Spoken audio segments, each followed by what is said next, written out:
Hey you guys, Michelle here. I got it on a wide angle, so it's kind of interesting. It's my new phone. Hopefully, it's pretty decent to look at. The lighting is pretty much bad in here. We're kind of recluse vampires, so I had to pump up every light and open up some curtains here. But yesterday, I made a video of my reference system next door, which is the 500L with the audio research, with the tubes, the Triumph, everything. Which I said in the video, this is my reference system, one of the best systems I've built. There's a couple of reasons for that I want to explain to you guys. And I know these videos are not very popular on the internet, but if somebody walks into them, here you go. Just to clarify, my ears don't hear price. It's something that I've used for a long, long time. It's something I've learned the hard way as well. People in my private circle that see this video know that too from me, it's basically a motto I live by.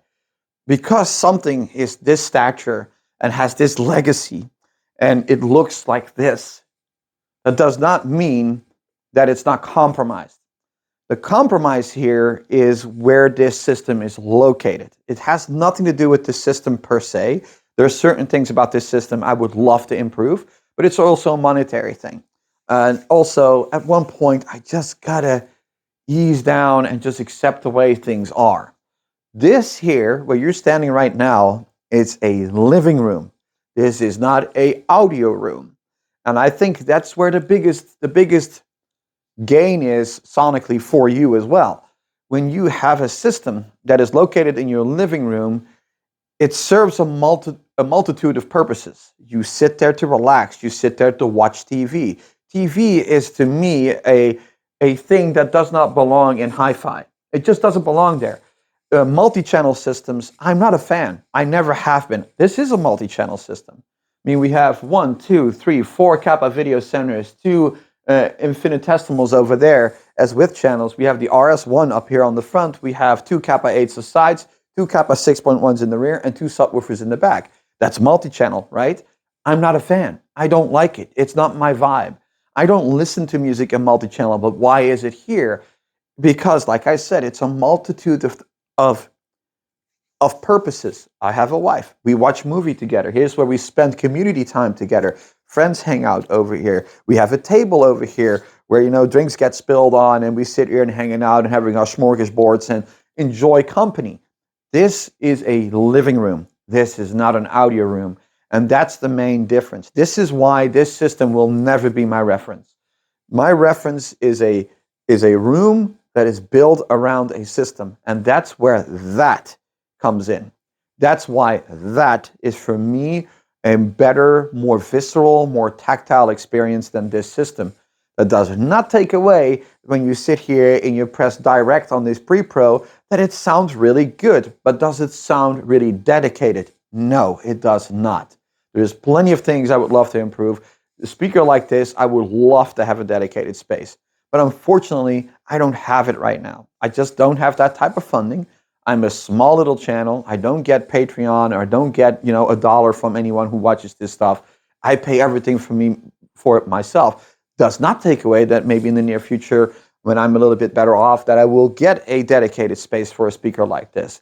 That's where this stuff can shine, in a normal 2.0 setup, where you really put some better amplification choices on it, where you don't deal with a pre-pro like this. It's not my thing. So to me, I feel that a lot of people go wrong with this because we buy with our eyes. We are not just people that listen to music. We love eye candy. And that's where this stuff comes in. That doesn't mean this is a bad speaker. Far from it. But it does show that you can get extremely biased by just walking in a room going, oh my God, look at these things. That must be... It doesn't matter. You can buy the most luxurious, beautiful speakers you've ever heard in your life, and you've heard them somewhere in a dedicated space. You go, that's the best sound I've ever heard. You take them home, you will not get out of it what you heard over there. Why? The space dictates everything. This here dictates everything. And here, yes, a lot evolves around music. You walk in, you see records hanging on the wall, you see all these speakers surrounding you, but my vibe is 2-channel only and have a very dedicated, good treated room around it. I can't do that here. This is still a living room. There's still 4 dogs walking in and out through here. There's still, now our child moved out already 5 or 6 years ago, but used to walk in through here too.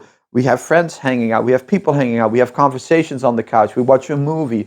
This is, as a multi-channel system, even as a multi-channel system, this system is heavily compromised. I can't set it up the way I would love to, but it is what it is. You have to make choices. So when I say that system is my reference system, that is the reason. It is a room that is completely built around that particular system. It's also, in all fairness, hardware-wise, it is a way upper echelon system than what this is in its totality. It really is. There's no denying. I mean, anyone who knows audio research knows that it is a great equipment. Those tubes, those Chi-Fi tubes, are phenomenal. They sound just right. It's a synergy thing as well. It took me so long to get to that point, to get that system to sound the way it sounds. Why? Because I had the capability to focus on that. I had the capability to focus on the room. I had the capability to put panels up, experiment, listen, put another panel up, listen, let's try this, let's try this, let's try this. I had that freedom of experimentation, which I'm pretty restricted where I'm at right now. I can't do much more to make this sound better for all intents and purposes right now. Also, to just put it out there, when you work with this type of stuff here, this ideally, I would love to have tubes on these EMIM and EMIT panels. Problem is, I can't. Why? It's an expensive hobby. When you are playing a computer or playing on the PlayStation or watch a movie, you really want to waste tube power on that? No. So that's where this comes in. Again, it's not just the fallacy of the choice of equipment here. These are phenomenal speakers. If you can dedicate yourself even more than what I've done right now, I'm convinced that there's not much out there within its price class. Just being straight here, within its price class, that really gives you that visceral experience that these speakers can do. But it doesn't take away that system over there, seeing the room it's in, seeing the setting, seeing the dedication it has, to me, is a way better system to listen to if you're into hi-fi. So hopefully that explains it a little bit, guys. This is not a snare or anything. See you in the next video.